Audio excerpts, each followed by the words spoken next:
Pregnancy is a beautiful and an emotional ride for any woman.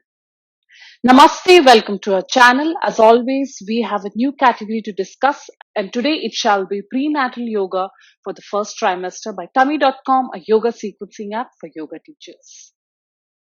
Pregnancy is a beautiful journey, new to some, while known to some women, but it's a journey where one nurtures a life for which she prepares her body, handles her emotions with self love and self awareness. And this is where yoga can help. Pregnant students can come from two walks of life. One, who have had an active, healthy lifestyle in the past, while the other, who are new to the concept of exercise. Both kinds of students, irrespective of their condition, have to be careful in their first trimester. We, as yoga teachers, start from scratch, develop a bond with our students so they can trust us and help them through this journey. For the same reason, our sequence has simple stretches to develop body breath awareness and also poses that will make students emotionally strong and stable to accept this phase of life. So this sequence is divided into three parts. Part 1, a set of standing poses helping in developing the connect between the ground and the feet.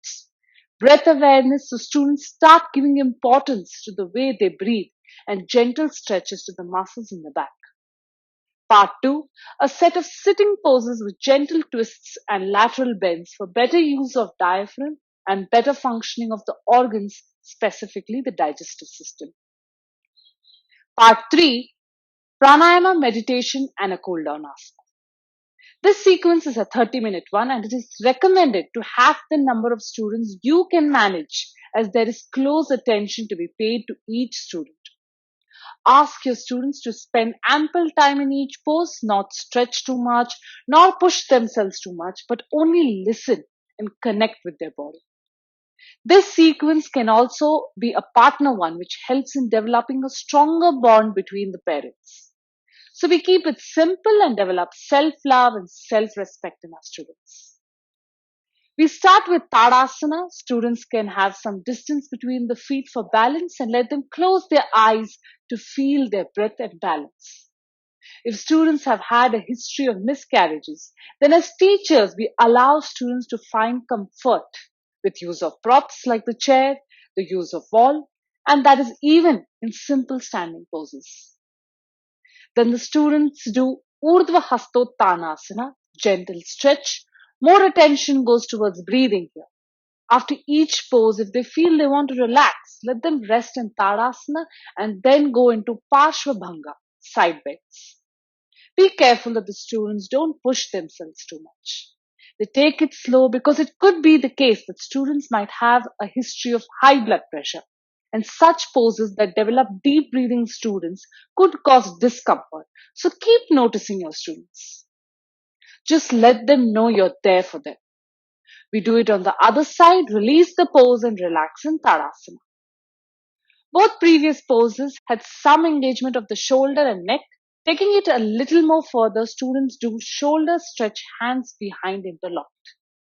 Here you can ask your students to follow your instructions on breathing, where as they inhale, they lock those arms, and as they exhale, they stretch and lift their arms at the back. Find those poses in which you can teach your students steady breathing. Again, release and relax in Tadasana. Now, it might seem like a really slow class, but students with practice will enjoy this connection and the time they get to connect with their body.